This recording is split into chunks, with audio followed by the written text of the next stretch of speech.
Hello and welcome to a very special edition of Santos on Sports. Alongside Chris Santos, I am Paul Santos. Welcome in.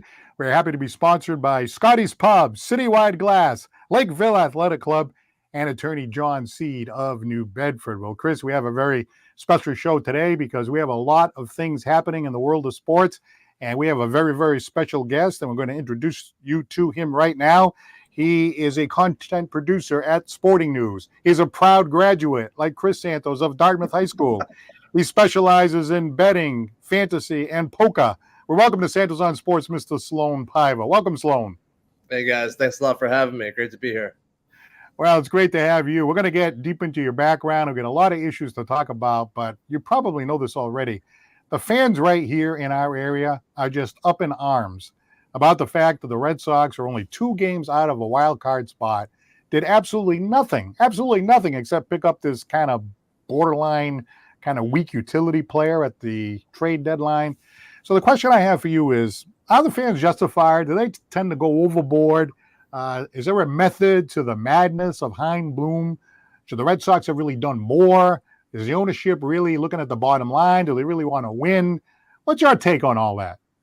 Oh, man. Well, I've been saying for a while this ownership group and Chaim Bloom need to do some more than the bare minimum, at least. I mean, this is a great team that they've got. They've got a solid young group of assets. They've really been scoring on a lot of runs. They're playing good from the front end of the rotation to the back end of the bullpen. And I wish they would have done something as a lifelong Red Sox fan, but I have also come to expect very little from Chaim Bloom, especially during the season. They tend to underwhelm us when it comes to moves in season. So, I mean, I didn't expect them to do nothing. I didn't expect them to stand pat completely, but I didn't expect any major moves like the Dodgers or Rangers or Astros have come to do during the season. What would they have given up? That's the big question. You know, would you trade Verdugo with him slumping a little bit? I mean, I suggested maybe Tristan Casas wasn't untouchable a few weeks ago. I think he's untouchable at this point. He's playing great. So, I mean, I guess the logistical question would be, what would these Red Sox fans have wanted to trade? What would they want to give up? And where would they want to improve the team the most? Shortstop is a big position of need, I think. You got Yu Chang out there. He's barely hitting 150. The defense has been absolutely horrendous. This is one of the worst defenses I've seen in my 30-plus years of watching the Red Sox. I think the bullpen is great, but I do think they could have used an extra arm in the rotation. But, you know, it's definitely – I would say that the Red Sox fans have reason to be a little upset.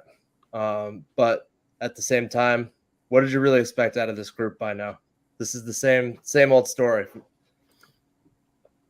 Yeah, Sloan, you look at what teams have done and what they gave up, as you said, like a Jack Flaherty going over to the Orioles, Verlander going back to Houston. And you think about, okay, well, they gave this in the minor leagues. Well, why couldn't the Sox have done something like that? Also, do you think the Red Sox organization listens to their players? There was a lot of talk that Devers was really hyped up to get this organization some pitching. And he had talked about it during that week to say, hey, how come you guys are not helping us here? I understand Bloom came back with, well, Whitlock's coming back, Houck's coming back, Sale's coming back, and even Story, on the offense side is returning as well. But do you think that the organization listens to like what Devers has to say and should do something about that? I would be surprised if they listened too much to Devers and, if they cared too much about what the fans think. Mm-hmm. They seem to always have their own MO, and they seem to always be interested in the bottom line as far as spending money is concerned, instead of, making it as contenders or gunning for the division title or actually going for the pennant. I mean, I think the days are gone of the Red Sox actually spending up and trying to trying to go for it all, which is definitely upsetting. You know, when you have a player like Devers, who's a great, you know, he's a franchise player and a team could build around. And if he's passionate about winning and wants to take the next step and you know, take the next step forward as a team, that's great. And you should harness that. And you should do your best to appease that player and get better pieces around him. I mean, we've seen Devers struggle to turn double plays with the shortstops and second baseman that we've had. We've seen him struggle. You know, he there's days where he's the only one hitting, and then there's days when, you know, we're only putting up 1 or 2 runs, and it's the same old story. And just the sheer lack of defense is what's really upsets me. It's like, you know, when they're throwing the ball. They're throwing the ball from one side of the field to the other, and it looks like you know, they should be putting like blooper music behind them. They're so bad fundamentally, and it's just embarrassing to watch. I mean, this is a team that if they just got their stuff together, so to speak, they could absolutely contend for the division. I mean, the Orioles are great. The Rays got off to a historic start, but they've come back to earth. I mean, this division is not a runaway race in any way. The Orioles aren't better, you know, than a 10th, 12th place team as far as most of the offensive statistics are concerned. They could have at least got like a Paul DeJong, you know, a veteran bat. He's started to heat back up a little bit offensively, but he's a much better defensive player than most of the infield that we have. You know, I'm saying we, like the lifelong Red Sox fan that I am, but, you know, I definitely mirror a lot of the criticism that the fan base has. I wanted them to do more for sure. Well, you talk about the defense being weak. It reminds me of back in the days when I was a Little League coach. And since you are from Dartmouth, I'm sure you know where Crapo Field is. I had a few rough days at Crapo Field where I was yelling at my kid, "Don't throw the ball around. Don't throw the ball around." And I'm watching the Red Sox do that. But to the point that you made a moment ago, you said that gone are the days of when the Red Sox would kind of deep into the pockets, go and get some money, go out there and get a player. Remember when they went out and got Kurt Schilling and they did some things to tidy some loose ends up? I mean, we're not asking for the moon here, and we don't want them to sell the whole farm.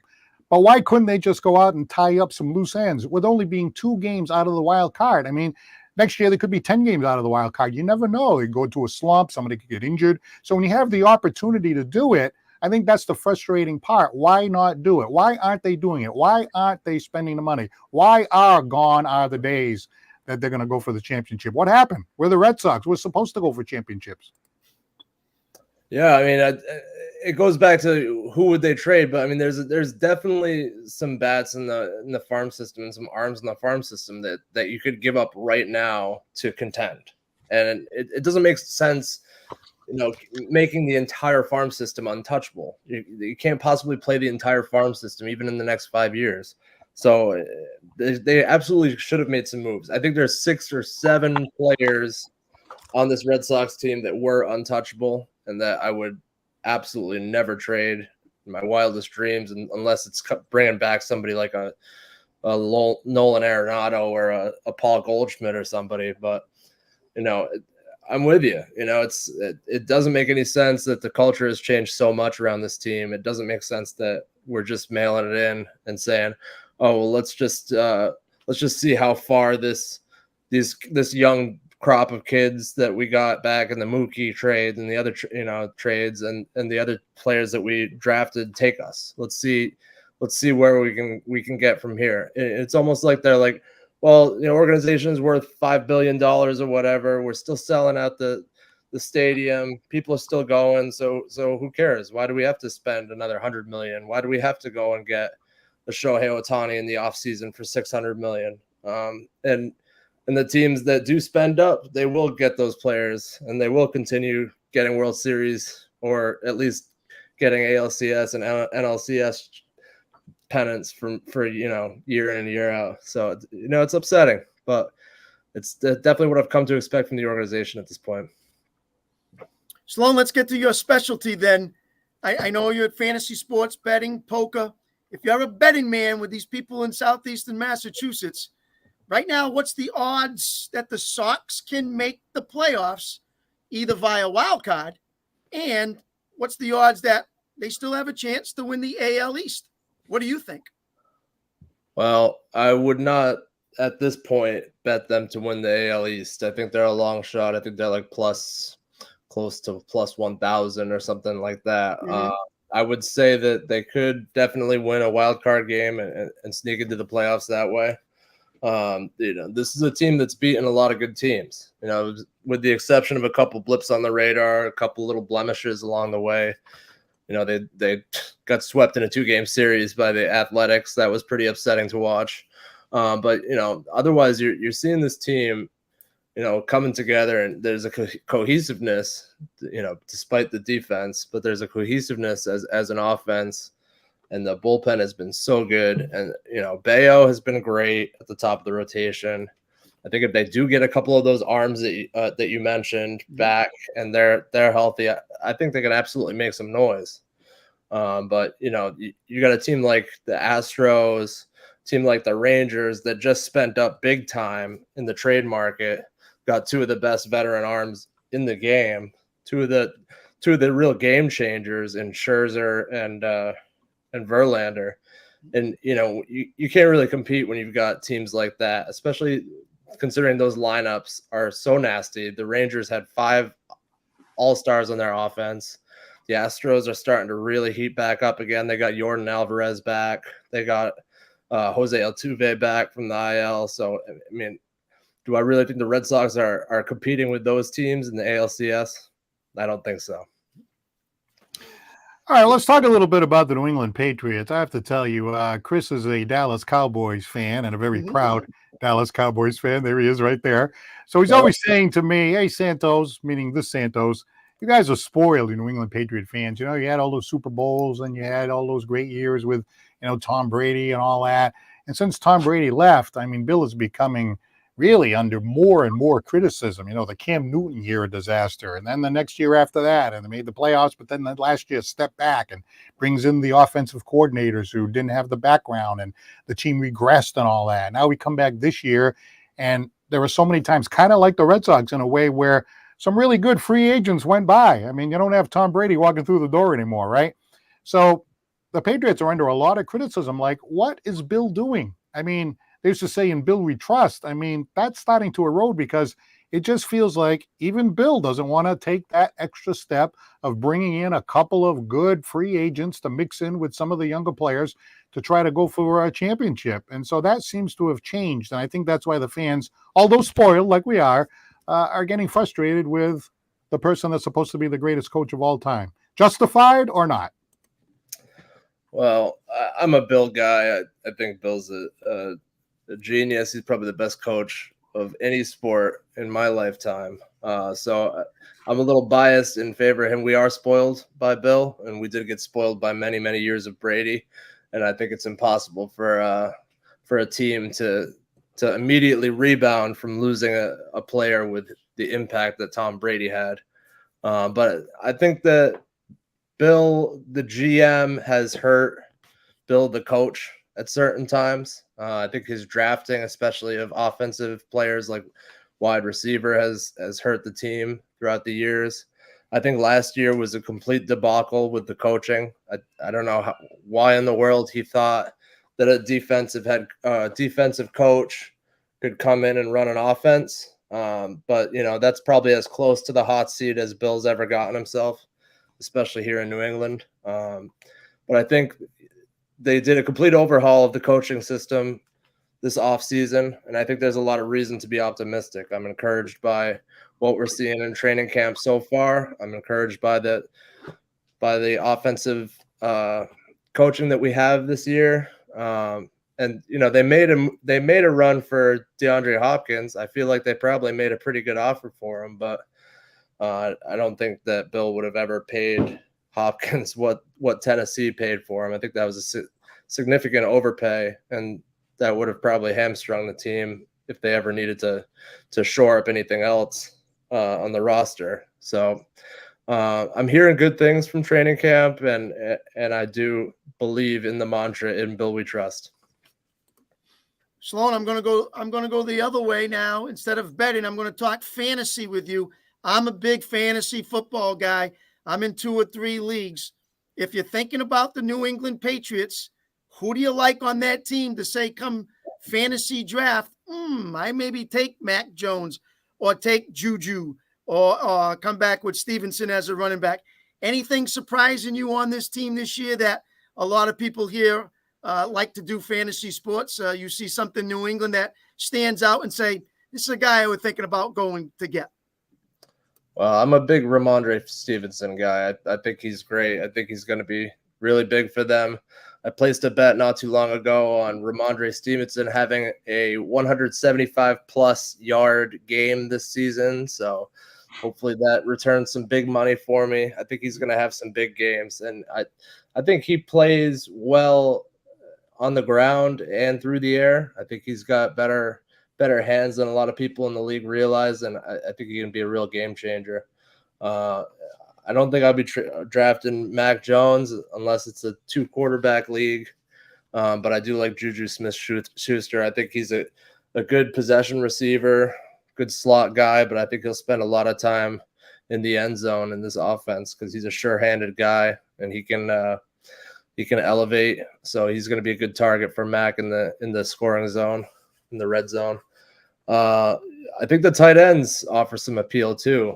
We've seen, this team has a good history of going to the tight ends to not only get first downs, but also grab touchdowns. So I think this offense is going to definitely surprise some people. You're also probably going to see some sleepers emerge. I know Patriots fans talking a lot about, Demario Douglas. He's been making some noise lately in training camp, so it's good to see that. I don't know if he'll actually be a guy that ends up getting drafted in fantasy drafts, but the Patriots always end up with some sleepers. Before Ramondre broke out, we didn't realize he was going to be as good as he is. So I would definitely keep my eye on training camp and see which guys Judge and Belichick really like, and then maybe circle some sleepers for late in the draft. All right, we're talking to Sloan Piva of the Sporting News, a Dartmouth High School graduate. Happy to have him aboard. A recent resident of Westport, as a matter of fact, moving back to the area. But, I'm looking at your specialties here. You're the content producer at the Sporting News.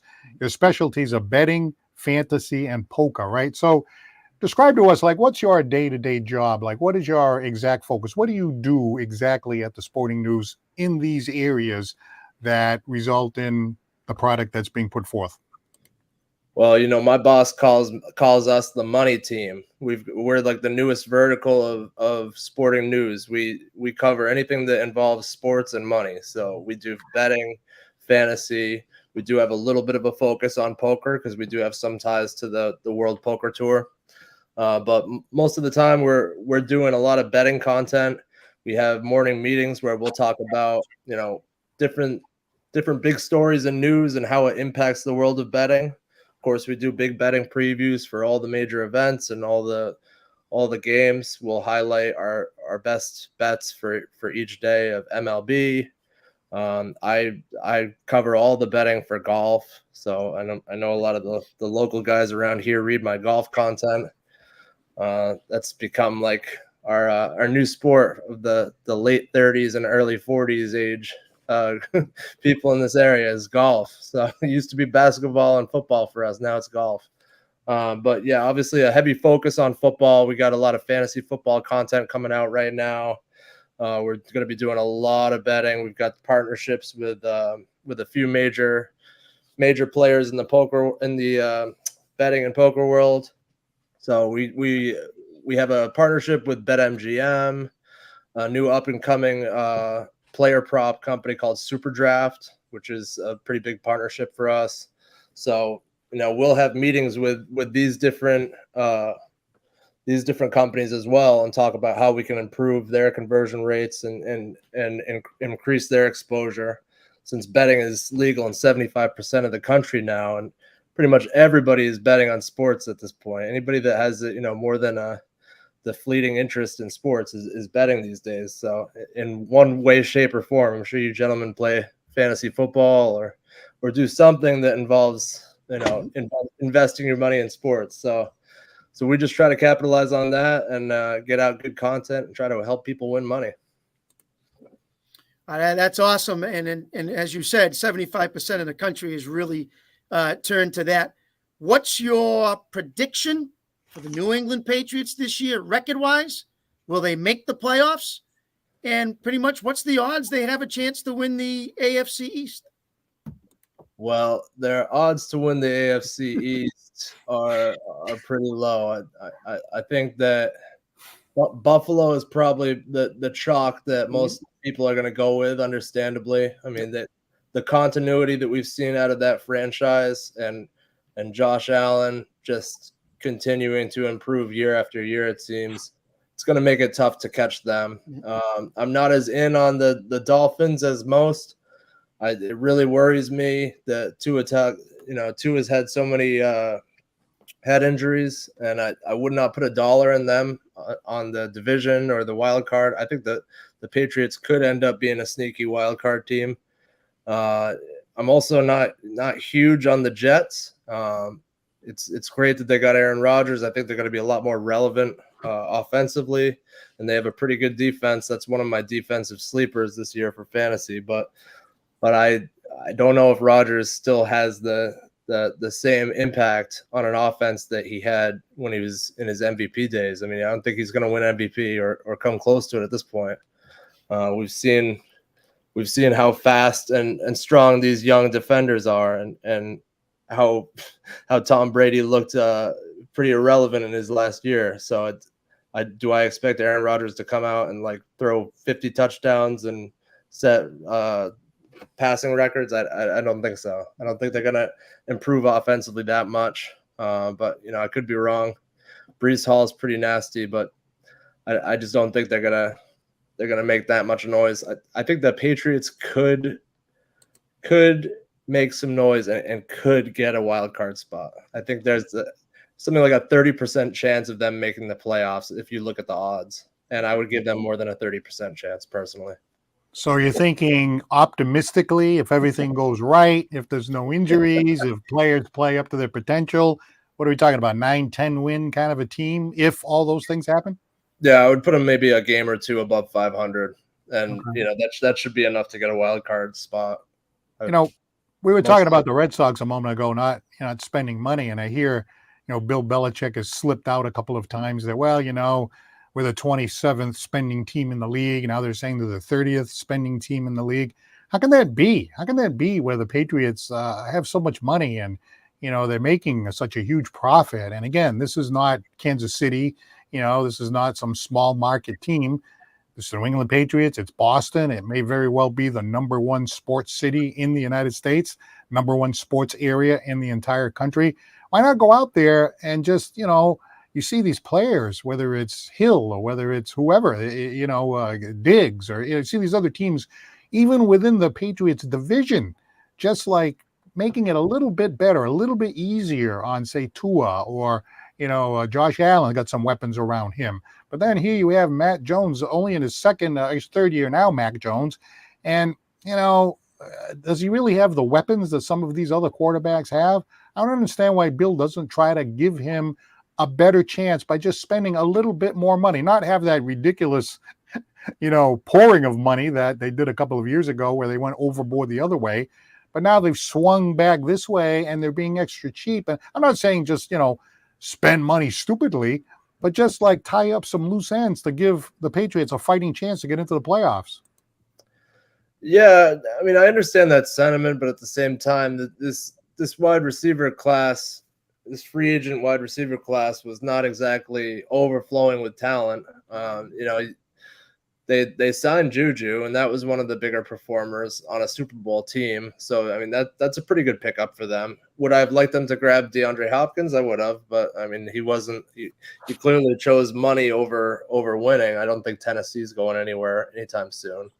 I would have liked to have seen Jacoby Myers get re-signed, but I mean, a lot of people would think that maybe Jacoby and Juju in the same offense would be redundancy. Maybe, somebody that's got a little bit more yard after catch ability, somebody like a McCole Hardman would have been good. But I think there's a method to Bill's madness, as we said in the past. I think he's got a couple of big-bodied tight ends, and he thinks that's the kind of thing that's going to help Mac. And I think Bill also doesn't like to sign too many big ego guys. So guys that are the top echelon of the wide receiver class, like Tyreek Hill, like you mentioned. He's definitely an amazing player, but he's also a character concern, and we see character concerns more and more each year. See Alvin Kamara is going to be suspended down in New Orleans. You see all these other guys who have been superstars for many years. Bill doesn't get the most out of players like that. Bill always seems to want to get the players who he can build up, coach up, define a role for them, and get them to achieve the best of their ability. And then, before they get their big contract, trade them for something else. So that seems to be his MO. I would love to get a better couple of wide receivers for him, but it's just like with the Red Sox with midseason trades. My expectations are tempered at this point. I'm sure from the days of Dartmouth High School to the Sporting News, there were a few stops along the way. I heard you mention that you worked at the AMC Theater. That was a long time ago. So I have that in common with you. I worked at the Cinema 140. So we started kind of in the same spot. But obviously, to go from, the South Dartmouth person that you were growing up, Dartmouth High School, to have a dream of ending up in a position like you have right now, what were the stops on the way, and what were your ambitions growing up? Did you see yourself, going in this direction in sports journalism? Well, I've always enjoyed writing. So, from an early age, I was writing short stories on my mom's MS-DOS computer when I was like 4 years old. That was the late 80s, early 90s. And then I fell in love with sports when I was probably about 7, 8 years old. I was watching the Red Sox back then, and then I started playing basketball not too long after that. I had my own newsletter that I distributed and disseminated to my friends and family when I was 11 years old. So it was definitely an early passion of mine, and it was always the dream. But when you don't have too many connections in the business, it's hard to break in. I ended up going to UMass to study writing, but obviously there wasn't really a sports focus on that. So I did a lot of freelance writing. I worked for a lot of startups like CLNS Radio out of Boston, and I did some internships with WGBH Radio. I worked for Yahoo Sports for a couple of years as like just a freelance contributor. I did one article for them. It was like the top 10 greatest Boston sports athletes of all time, and that they ended up talking about that on WEI. So that was a big moment for me and early in my career. But I always had these roles, these freelance roles that didn't really keep the lights on or pay the bills. So I had to kind of juggle. So I worked other jobs. For many years I was a manager in the hotel industry in Newport, and that consumed a lot of my time and energy. But it kept the dream alive. I was able to work there sometimes 50, 60 hours a week during the summers, and then go home and maybe write a golf article or write about the NBA free agency or write about baseball. I never stopped grinding. So one year I got a chance to work for BetQL, which is a betting website that's now owned by Odyssey, which is the same company that owns 98.5 and WEI. So I got in with them from the ground up. I was writing betting stories for them and just happened to impress the right people. We got a little partnership going between BetQL and Sporting News. And I wrote a fantasy article for them, once a week fantasy article. And when BetQL got big, they got rid of their freelance program, but didn't really offer much money for the full-time writers. So I had to part ways with them. But I asked the guy that I dealt with at Sporting News, can I still write that article once a week? And he said, well, I don't really have money to pay you. We don't really have a freelance budget over here, but you can write it if you want. And I could see what I could do. And I said, yeah, I'll still write it once a week. I enjoy doing it. And, I did well enough with that column that year, impressed enough people. And, the fact that I worked for free doing that impressed them as well. That when they decided to roll out their betting vertical at Sporting News, they gave me a call, and I was one of their first calls, and they offered me a job, and it was something that I could live off of. So I took that leap. I got out of hotel management. I got two kids under 4 years old, so I spend more time at home. I'm working from home. Our office is out of Charlotte, so I'm able to spend time at home, see my kids grow up, and it's definitely a dream come true. But it definitely was not an easy road. Like you said, there are a lot of stops along the way, and I put in a lot of work to get here. So it's definitely one of those your dreams can come true type stories. And when my daughter or my son are old enough to want to listen to that sort of story, I will definitely tell them that story over and over. Well, my wife was an educator. Chris Santos is an educator. I have a son that's an educator. Wow, let that be a lesson to some of the younger kids coming up. Sometimes you have to do something for free. Sometimes you have to do something for free to get some impression by somebody. Don't be afraid to go out there and do something, on a small dime, because later on it could pay off. So I think that's fantastic that you did it for free for the love of it. You impressed people because of it. Hey, you don't want to be taken advantage of, but you did what you needed to do. And you showed the people up top that, hey, this guy is for real. This guy's serious about what he wants to do. And it paid off in the long run. Yeah, maybe I can still get some back pay for that year, Maybe I'll wait till my first promotion to hit him up for that 1 year of that column. Hey, Sloan, interesting, fascinating stuff. Absolutely. We really enjoyed the fact that you took some time out to join us here on Santos on Sports. Again, we appreciate it, and we hope to catch up with you again down the road. All right. Thanks, gentlemen. Thanks for having me on. It was great. All right, Sloan Piva. He is the content producer at the big-time publication, The Sporting News. His specialties are betting, sports fantasy, and polka. And wow, what a great story. And that last part about basically writing the article for free. And it's like, really, you're going to write it for free? And then they go, you write it for free. And then the content was so good, they ended up hiring him in the long run. I love that story. Well, I like that. And I like about that he never lost his dream, Paul. His dream was to continue, even though he went to the hotel management and was probably doing pretty good there, but he still had that urge, that this is what I really want to do. This is my passion. I've been doing it since 4, all that kind of stuff. And it worked out for him. So when you see stories like that, and he talked about being a grinder, you just got to grind it out. I love it. That's awesome. And I hope that people at home watching this, have their kids, look and listen to what he had to say and say, hey, here's a guy that really impressed at an early age and got his dream and he went after it. And even though, as you said, a lot of stops along the way, he kept it going until he got what he wanted and it worked out. So congrats to him and thanking him once again for coming on and talking to us here on Santos on Sports. Well, we have some time left for some phone calls here. So if you want to jump in and comment about our terrific guest today, you can at 774-762-6234. Give us a call here on Santos on Sports. Again, we thank our sponsor, Scotty's Pub, 202 Pleasant Street, Fall River. Citywide Glass with 3 locations to serve you at 425 State Road in Dartmouth. Additional locations in Fall River and Taunton. Lakeville Athletic Club, 325 Bedford Street in Lakeville, where you can play tennis and pickleball. And attorney John Seed, 156 8th Street in New Bedford. And you can go to his website at johnseedlaw.com. Yeah, if you want to call in about the trade deadline that Sloan talked about, you want to talk about the Patriots and what he said about fantasy sports or offensive line or, whatever you think that's going to happen, give us a call in, 774-762-6234. Let us know what you think. But it was a great guest, and it was an honor to have him on. It was a lot of fun. Yeah, that's great. And, I got to tell you, I was kind of surprised that he was very sympathetic to the Red Sox fans, because I think the fans up here in New England, we tend to go overboard.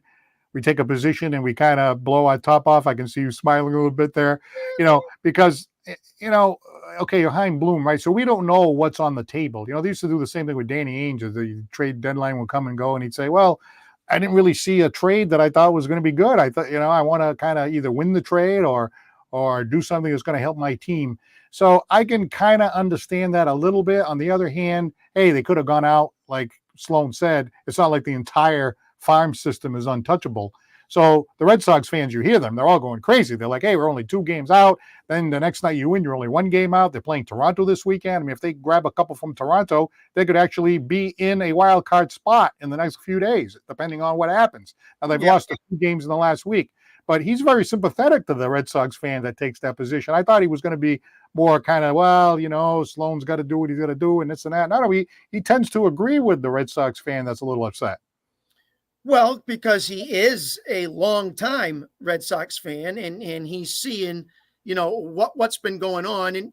And I said to him, and I still think this, that when somebody gets traded to another team, I look at that trade and say, okay, well, what did they go get for him? So if the Astros went get Verlander, well, what did the Astros give back? Then I say, well, geez, if that was only that, the Red Sox could have done this. And he mentioned Paul DeJong, who's with Toronto right now. My Orioles picked up Jack Flaherty, and what we gave up for that. Could the Red Sox complement that? So I always look at it as what people had given up and then what my team could have gave up. So I believe the utility player that you talked about, the Red Sox got, they gave up a Class A pitcher who was like 5-1 with a 2.61 ERA. So you kind of get an idea. I know it's only Class A, but it's a young kid that they see something in him. So that's why that team went out and did what they did. So for the Red Sox to kind of stand pat was a little strange. And again, I still think it based on Whitlock coming back, Houck coming back, where they're going to put Sale, and obviously Trevor Story coming back. And both of those guys have been playing in Worcester right now, Paul. So they're getting their bats and their innings in. So I expect them to be back in the lineup, all 4 of them, very, very soon. All right, so what do the fans think? Do you think that the Red Sox really missed the boat there? Could they have made a couple of trades in combination with the players that are coming back that Chris just alluded to? And was there kind of like a waving of the white flag a little bit prematurely? I mean, what were they thinking? Are you upset about that? 774-762-6234. Our guest also talked a little bit about the Patriots. He seems to be maybe a little bit more optimistic than some fans, although he did say the chances of making the playoffs, 30%, something like that. But that's still pretty good compared to what a lot of fans are thinking. And before we go back to Chris for his comments, we do have a comment here on the Santos on Sports page, and it is from Chris Gonzalez. And he says, congratulations to you, Sloan, on your sports adventure. Very, very supportive of Sloan, having known Sloan back in the day here in the town of Dartmouth. Yeah, that's awesome. And again, Paul, he said that could be a sneak-in wild card team going maybe 1 or 2 games over 500, and that's all it takes. So to me, it's sounding like he's talking that second place. Buffalo winning the division, Pats in second, follow up with Miami and the Jets. So, he didn't seem too confident with those other 2 teams. It wasn't high with thinking Tua might be injured. The Jets, not sure that Rodgers is going to light it up. So he went in that direction. I want to thank him for his 2 fantasy picks. I'm going to look at Stevenson as a running back and maybe the Jets as a defensive sleeper, later on in my draft. So that will be something that I'll put in my memory banks and look into that. So he's a little more optimistic to say, Paul, that me and you are talking about the Patriots struggling again this season and maybe not make the playoffs. So he thinks they have a shot. Well, one of the things that was interesting too was, I think a lot of people just felt that as soon as Aaron Rodgers went to the Jets that, oh, okay, that's the end of that. We can't beat those guys either. Yep. But then when you think last year, right? I mean, Bailey Zappi almost went in there and knocked off Aaron Rodgers, right? So I'm sorry I had to get that in, but really, I mean, if the backup quarterback of the New England Patriots last year can come that close to beating Green Bay, hey, I don't know, maybe Aaron Rodgers at the Jets, maybe that's not enough to put him over the hump. I don't know. We don't know until we actually see it. What weapons does he have over there? Did they get another weapons to complement Aaron Rodgers with the Jets to make them superior to the Patriots? I guess it remains to be seen. What do you think? Yeah, no, it is remain to be seen. So how he handles that offense, how he handles his new players. Is he confident in the wide receivers, which maybe have a little bit more veteran and leadership compared to the young rookies he had in Green Bay, who at the beginning of the year were really having a tough time catching the ball, and you could see that he was very frustrated. Didn't show it, but you could see it in his face that, man, these guys are not catching what I'm throwing to them. So I'll be curious to see how they open up, how they get going, and how the Patriots play against this defense that's not that bad. I agree with Sloan. I think they're pretty good. They showed a lot last year, and I think they can improve on that side of the ball and be a real contender fantasy-wise as a good defense. Will it turn to wins and help their team out in the long run to be above New England in the AFC East? That's yet to be determined. Well, it takes a lot of a supporting cast in order to be successful on a football team. You know, we talk about that all the time because people tend to say, well, Aaron Rodgers beat, Tom Brady, or Tom Brady beat this guy and all that, like it's a one-on-one, ping pong game or something, or a tennis match. It takes the entire team. And right now we're getting a lot of criticism about the Patriots offensive line. The offensive line still doesn't look like it's solid. I mean, you got Dave Andrews there, which is probably the best player. You're still missing people at tackle and guard. And I got to tell you, the year that Tampa Bay played Kansas City in the Super Bowl, that was the same year that Kansas City had all those injuries to the offensive line. So Mahomes was out there running for his life at the same time that Tom Brady had protection. So the fact of the matter is, without an offensive line, you haven't got anything, because the quarterback really needs to have an offensive line, not only to run the ball, but also protection to throw the ball in the passing league. So here's Mac Jones, only in year 3, right? You really want to give him a chance to get back there and look down the field and get rid of the ball. If somebody really needs a good offensive line, it's a young guy like Mac Jones.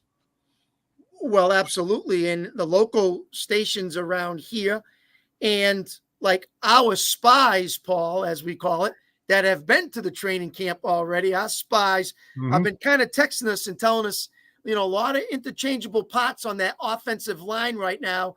They're not solid. They don't have that starting 5 that they really want. Does that mean it's some battles going on at training camp? Absolutely.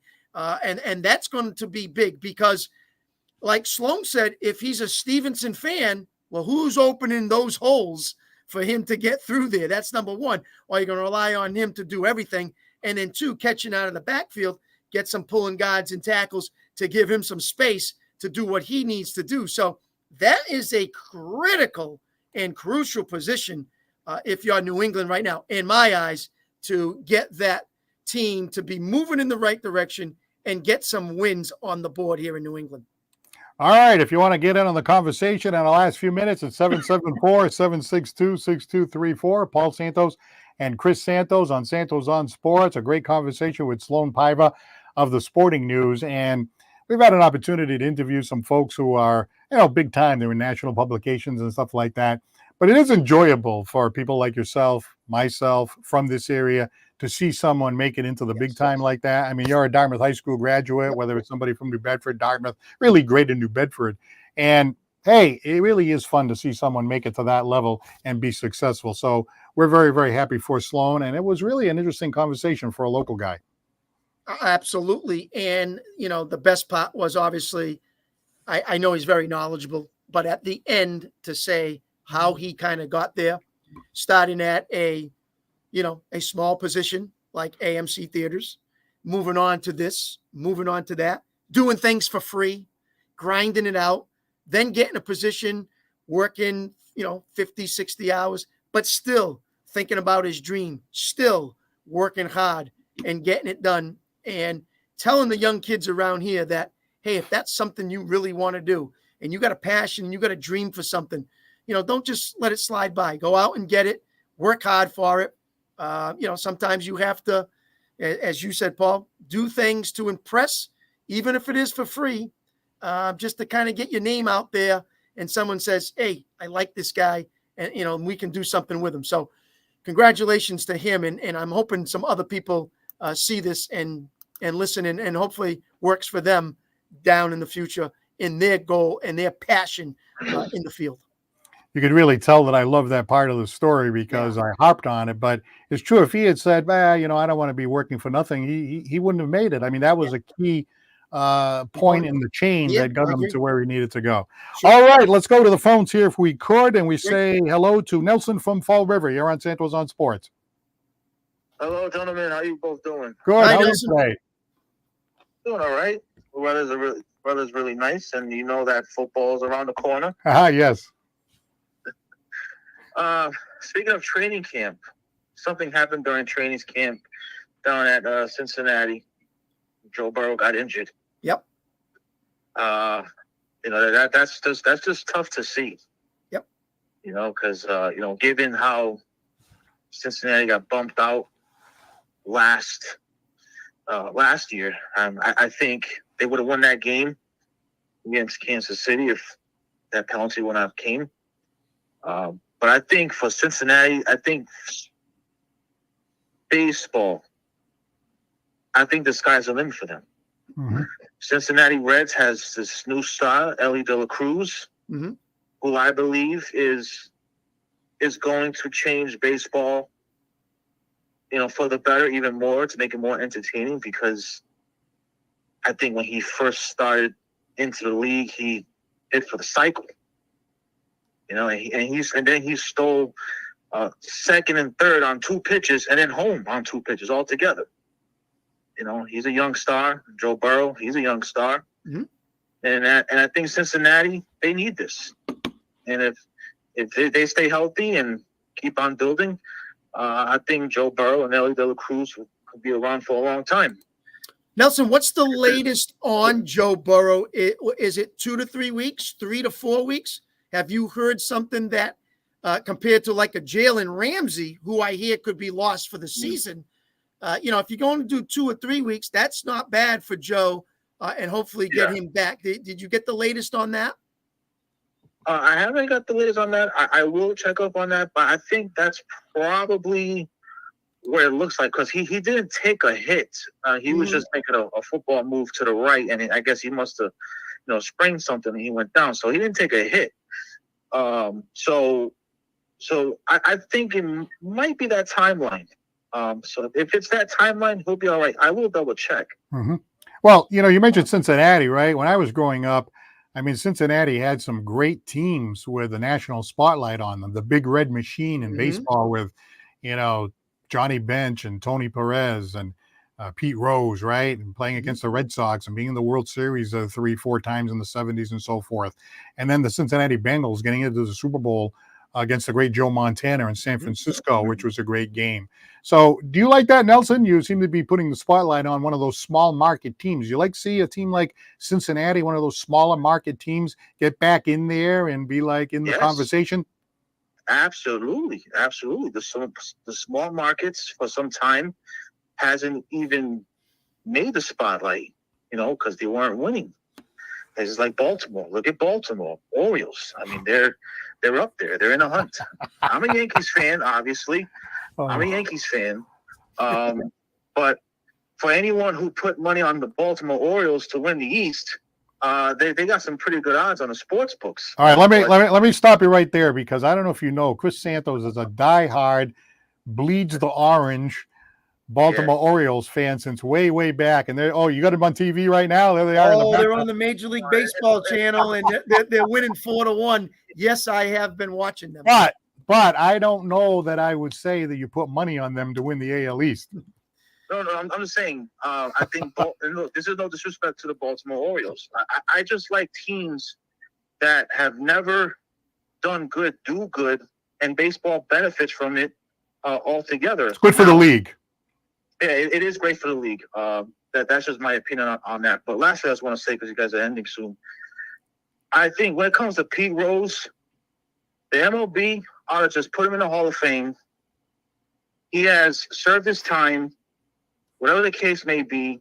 The man has records that are unbelievable. And for them to keep him sidelined like this, I think they ought to put him in the Hall of Fame. He deserves it. And I think a lot of people in the baseball community will say that too as well. To my recollection, I don't think he's ever taken performance enhancers for his game. I just think he was just a guy that played his heart out. And the stats speak for himself.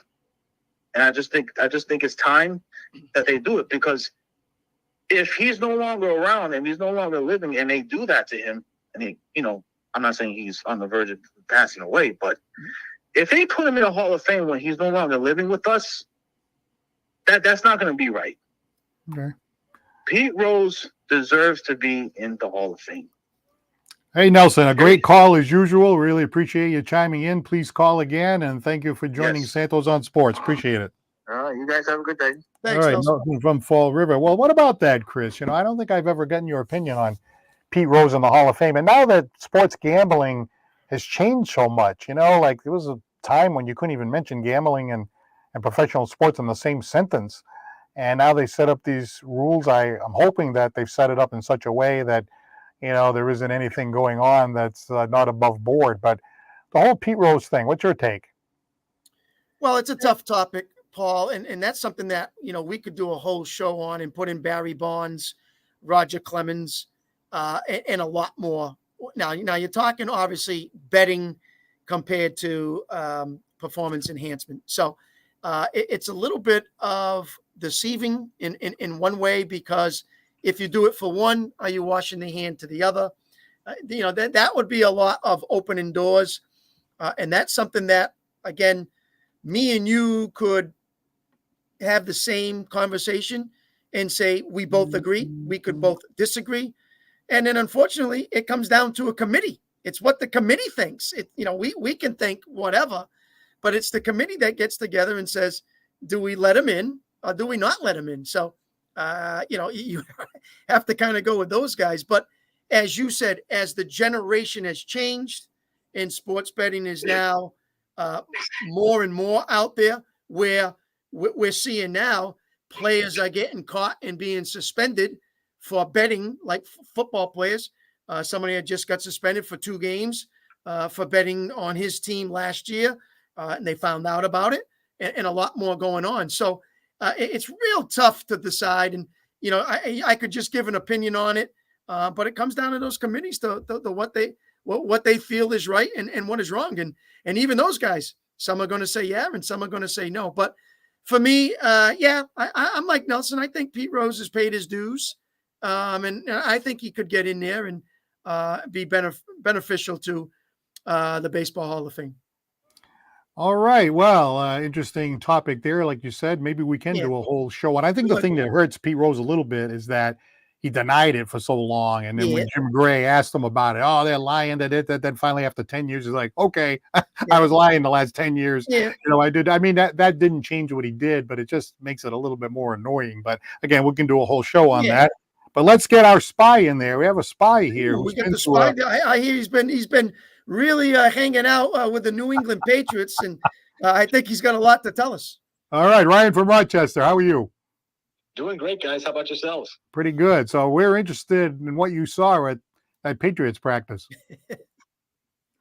So definitely a lot has changed since I was there. Like when I was first there, it was just defense. The defense was the star of the show. The offense couldn't really get anything going. And I'll give credit where credit is due. The corners were absolutely fantastic during that practice. Christian Gonzalez was blanketing people.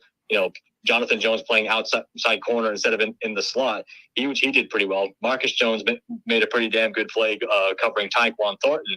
But at the same time, you can also credit that to our receivers not being able to get separation. But the one receiver who did stand out to me, whether he was working with the ones or whether he was working with the twos, was I'm sure you've heard this name floated around before. Demario Douglas, the 6th round pick out of Liberty. Like I like the profile of the kid. I'm not hyping him up until the preseason, but I like his profile. This small little jitterbug slot receiver whose lateral quickness and explosiveness can be good from what I've seen of his college highlights. So I'll be interested to see what he does during game time. But from when I was there, it was mostly defense, and kind of a pedestrian interaction between Mac Jones and Bill Belichick. Because I know you guys wanted to hear about that too. Ryan, we had a special guest in Sloan Piva. Sloan mentioned the wide receiver that you just said because he's a fantasy sports guy, and he kind of mentioned him and said, just keep an eye on him. You might be able to, get him late in one of your drafts and could produce for New England this year. So you're saying the same thing. So that's great to hear. But is the offensive line something that is really a prime focus at this camp in what's going on? Interchangeable guys coming in, guys going out. Do you think the Pats have a solid 5 that they can really rely on right now? Or do you think that will have to be as the preseason continues to go on?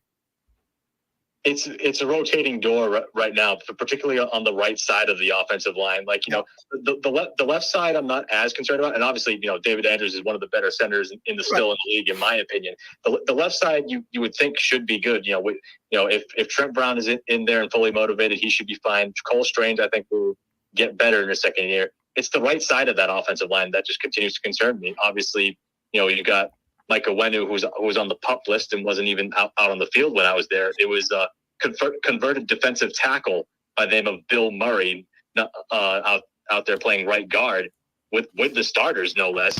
And then at first when I was there, it was Connor McDermott taking the right tackle spot. And then you saw Riley Reif, who they spent $4 million guaranteed on the right side, kind of switching back and forth. But from what I'm seeing and from what I saw during that practice, it seems like McDermott's got the job right now. And that's not good, because he was not good at all playing right tackle last year. I know it's certainly too early to tell, but a lot of people were saying that Mac Jones looks so much more comfortable out there with Bill O'Brien and being the offensive coordinator. Last year, of course, the disaster of the offensive coordinator experiment. We went a whole year with everybody talking about that. So my first question, is that true? Does Mac Jones look a little bit more comfortable? Does he look better than last year? And number two, I just have to ask this. How does the backup quarterback look out there? I'm going to be perfectly honest with you. They both looked pretty good from what I saw. Like, when I was there, obviously, like I said before, the defense was the star of the show. But it wasn't really Mac Jones nor Bailey Zappi really looked bad. Like, I didn't look at any of those balls that were thrown and said, oh, wow, that was a terrible pass. That should have been intercepted. It was just great coverage by our corners, just kind of blanketing the receivers, which, again, like I mentioned, I could credit that to them not being able to get separation. But, I would definitely say both of the quarterbacks, between Mac Jones and Bailey Zappi, they do look more comfortable. Do they look pretty much the same? Do you think Jones looks better than Zappi, or do they look about the same? They're close. They're very close. I would say I would give Mac the slight edge from what I saw. I thought his ball placement was a little bit better from what I saw during the practice, but Zappi's not far behind. Like, they're very close. And I'm actually happy with the QB room. Like I've said for years on end, like, stop shoving Brian Hoyer down my throat. I'm happy to have a quality backup in Zappi that played as well as he did under the circumstances last year. And if Mac Jones falters, or if he gets hurt again, throw Zappi in there. He's going to perform just as well, I would think. So I'm happy with the QB room. Well, I'm a Patriots fan first, so I'm hoping that Mac Jones has a great year. We got the backup ready to go and all that. But as I'm mentioning Zappi, I can see Chris's facial expressions. And so I want to get your thoughts on what was going through your mind when I threw that question out there. Yeah, Zappi happy. That's all it is. I mean, you're looking for Ryan to say, well, Mac missed some passes. Mac missed some throws. Mac's mobility didn't look too good. I think you're just waiting for Ryan to give you something so you can say, well, that's okay. We have Zappi. We'll be all right. But Ryan says things look good right now. So besides maybe that right side of the offensive line, which is going to be big, because this is where, you had a lot of success with Tom Brady. And you had protection, number one. But two, you had Tom, who was so smart and could release the ball so quickly. And his timing was impeccable. And so that's where Mac will, and even Zappi will struggle to have that. Am I going to hold on to it too long? Things like that. Okay, the first read wasn't there, the second read. And you got to pick that apart. And nobody was better than Tom doing that. So it's going to be hard. And they're going to need to really shore up that offensive line if they have any success on the offense this year. They have to, running and throwing. Well, we only have a couple minutes left. Any final thoughts before we let you go, Ryan? So what I would say to that, like, here's my fix, and I'm surprised they haven't even thought about this. Go. We've seen Micah Wenu play really well playing right tackle. I want to say it was either I think it was 20. It was either 2020 or 2021 where they moved Owenu from right guard to right tackle, and he played really well. So I'm looking at this saying, okay, once he comes off the PUP list, put him at right tackle, and then start one of the 50,000 guards that you took in the fourth round and see what they got. Because apparently another guy who's been playing pretty well, not only for what I saw when I was there, but also in more recent days where the offense has picked up. This Antonio Mafi kid from UCLA, he's kind of popped off. So I'd say, why not give that a shot? Because at least you have right tackle showing up. All right, Ryan. Well, thank you very much for your input. We always enjoy it, and we'll get into a little bit more about anything you might have seen that we missed at that practice. Are you going to go to any more practices, or is that pretty much what your schedule allows for right now? That's pretty much what the schedule allowed for right now. But it was well worth it. It was fun to be down there again. It's been a while. Yeah. All right. Well, thank you, Ryan. We'll talk to you again soon. No problem. Thanks for having me. Ryan. All right, Ryan from Rochester. We'd like to thank Nelson from Fall River for calling. And, of course, our special guest today, we'd like to thank producer Chris Santos for lining that one up and had the thought that maybe he could get Sloan. Hey, sometimes you just send a message out there and people answer and go, sure, I'll come on. That's what happens. So we got Sloan Piva. And, hey, your name's Santos, my name's Santos. We hear that name, Piva. He joked before we went on the air that nationally sometimes they call him Piva. Yes. But you and I, we know how to say Piva. We were right on that one, Paul. So, as much as the Portuguese descent, like he said, he had it. But no, across America, it's Piva for him. So hopefully they watch that show and they know that it's Piva. Well, we would like to take the opportunity to thank Sloan Piva of the Sporting News. He's the content producer for that national publication. His specialties are betting, fantasy, and polka. And wow, what's some great insight from Sloan, especially grinding his way through all these menial jobs and even working for free for the Sporting News until they could see what he could do. And now eventually he ended up with a position that he's really, really looking at as, wow, this is fantastic. This is like a dream come true. So great for him. Great to have him on. And again, if you're just joining us, get back and watch this show and watch the first 30 minutes because you'll learn a lot from him. It was a pleasure to have him on. And again, thanks to Scotty's Pub, Citywide Glass, the Lakeville Athletic Club, and attorney John Seed for being our sponsors. For Chris Santos, I'm Paul Santos for Santos on Sports. Thanks to you, and we'll talk to you again soon. Have a great evening.